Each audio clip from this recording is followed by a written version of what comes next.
సంక్రాంతి పండుగ దగ్గర పడుతుండడంతో ఆకాశం రంగురంగుల పతంగులతో కలకలలాడుతుంది.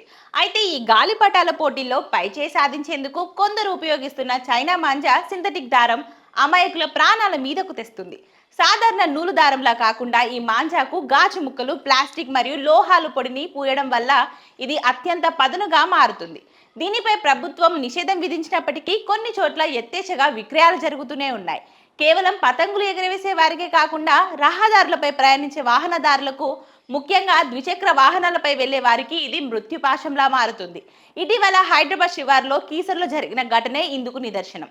జశ్వంత్ అనే యువకుడు బైక్ పై వెళ్తుండగా గాలిలో తెగి వచ్చిన చైనా మాంజా మెడకు చుట్టుకుంది. ఆ దారం ఎంత పదునుగా ఉందంటే క్షణాల్లోనే అతని మెడను కోసేసింది.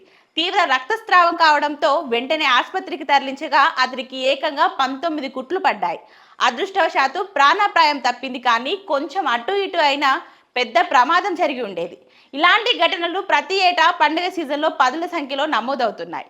కేవలం మనుషులకే కాకుండా ఆకాశంలో ఎగిరే వేలాది పక్షులు కూడా ఈ దారాల చిక్కులో పడి రెక్కలు తెగి ప్రాణాలు కోల్పోతున్నాయి. పండుగ సరదా ఎవరికి విషాదాన్ని మిగిల్చకూడదనే ప్రజల్లో అవగాహన పెరగాల్సిన అవసరం ఎంతైనా ఉంది. గాలిపటాలు ఎగురవేసేవారు పర్యావరణ రహితమైన కాటన్ థ్రెడ్ ని మాత్రమే వాడాలి. ముఖ్యంగా రహదారులు, విద్యుత్ తీగలు ఉన్న చోట్ల పతంగులు ఎగరవేయడం మానుకోవాలి. బైకుపై ప్రయాణించే వారు మెడకు స్కార్ఫ్ లేదా మఫ్లర్లు చుట్టుకోవడం, హెల్మెట్ ధరించడం వంటి జాగ్రత్తలు తీసుకోవాలి. చైనా మాంజాను విక్రయించే వారిపై అధికారులు కఠిన చర్యలు తీసుకోవడంతో పాటు తల్లిదండ్రులు కూడా తమ పిల్లలకు దీనివల్ల కలిగే ప్రమాదాల గురించి వివరించారు. మీ చిన్న నిర్లక్ష్యం మరొకరి ప్రాణానికి ముప్పుగా మారకూడదని గుర్తుపెట్టుకోవాలి.